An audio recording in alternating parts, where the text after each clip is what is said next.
You can use neural filters such as the landscape mixer to create all kinds of surreal images. Now I've got this image of my dad. What I can do, I can go to filter and neural filters and I can select landscape. But before that, what you can do, you can set up a load of different files. Just this one, very simple, just created using the gradient tool and basic black and white. Simply add a gradient in black and white in a number of ways. And you can see the different gradients I've created. And they're all just created here. Please check out my videos on gradients. So let's just go back to that image. So once you've done that, go to filter. And of course you can also set up lots of these files outside and just bring them in when you need them. So filter and neural filters.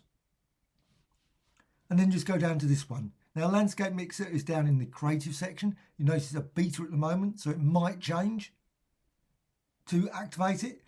Now if you haven't got it, you need to download it. Takes a minute, 2 minutes, depending on your machine. But I have, and so I'm just going to activate that. Just make sure it's active. You can see it set there. And you've got some presets. Now you can just try these out quickly.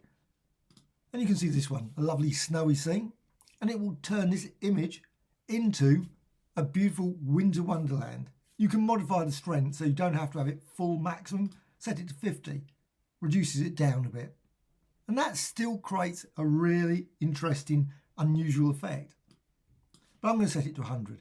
And you've got all these other options here. So you can set it to deserts, etc. But you've also got custom. So there's custom. So you've got presets and custom. Unfortunately, you can't set up a custom. Now that would be really, really nice. I don't know why that a feature isn't available. It would be nice to be able to do it. But you've got these. And these are my images. And you can see all the images I've created. You can see them all along the top. Untitled 6, not very original name. But what you can do, simply select. And as soon as you select it, it will process. And what you get is a blurry effect like that. And that's using this design. So obviously a circular gradient. And you get this very blurry, smeary, weird image. You can modify the strength of this as well. You can reduce it down. Don't have to go full on. And you can still create some interesting design just using that.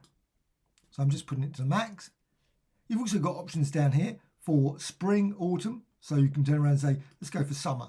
So you can mix them. So they're not just set purely on their own. You can see you can bring some colour back into it. I'm just going to set that back to 0, but you can use those as well. Very useful. But go to another one. This one, Untitled 2. And you've got another design there. And you can see what happens. It generates this weird black and got very intense white there. Obviously that's white. Makes it look very dark and mysterious. Lots of rain that's kicked in. And Untitled 3. And of course you can create a variety of different designs. This one creates again very smeary, but this time very dark there, light there. And I've got the reverse, the inverse. So just there. Would be great if they added an inverse feature in this, so you could just invert it. I would love that. Or maybe a feature to rotate or flip, so you could flip it around. That would be a nice addition. But again, you've got this lovely smear. You can hardly see my dad there on his Fanny Barnett. Francis Barnett. Anyway, what you do, Untitled 5. And that's another gradient. That was created very simply just using a linear gradient, multiply, and you can see what happens. Again, very smeary. It creates some very odd designs simply by tweaking the gradient there. Select there, Untitled 6. This one's just using an angle gradient, and that creates a very sharp image. That's got very sharp. You can see what's happened. It's generated this sharp divide. Quite interesting one. Untitled 7. This one just created a gradient and applied effect, a twirl effect, using the filter menu. And you can see the result. Actually, what happens, it brings in some colour into it. Even though that's grayscale, it's still left some colour weirdly in the image. You can see around there. You can make out the... there. I'm just going to go for another one. This is another gradient, but this time with the wave filter applied. And of course, the wave filter is literally millions and millions of possible distortions you can add using the wave filter, again via the filter menu. And you can see the effect there. Creates a very odd, unusual. You've got the outline there, you've got just about make out the bike there, and you've got sort of like a cloud structure that's been added in to the image.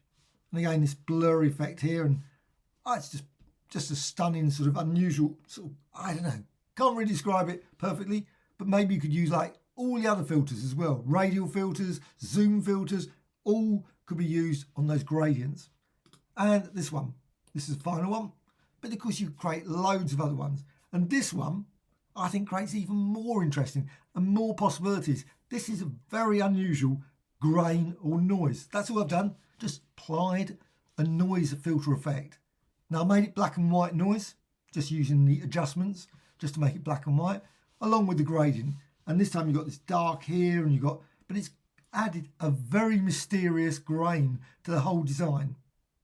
Sort of painter, very paint-like effect. So all kinds of designs can be created using this.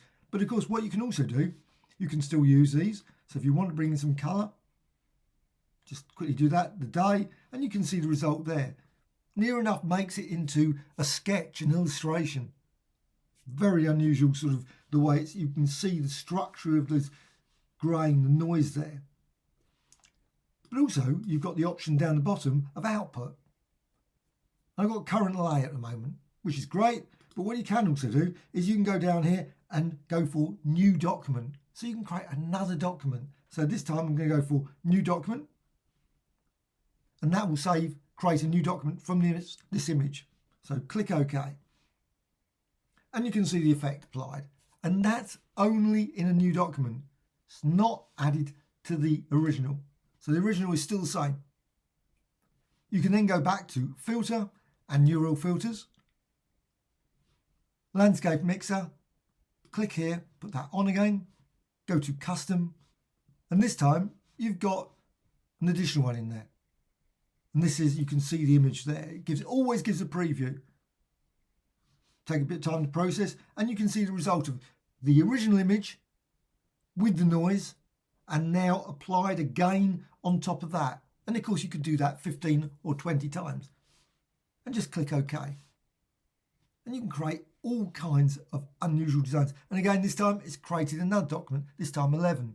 And you could repeat that. Just go to filter, neural filters, apply to that. Just process it, and that will generate, in theory, I haven't tried it. Once it's done it, yes, 12. And then you can see the result of that. It seems to make it more and more blurry, but with that, still that grain in it. Well, hope you found this tutorial of interest. Any questions, please let me know in the comments below. Always great to hear from you. Thank you much.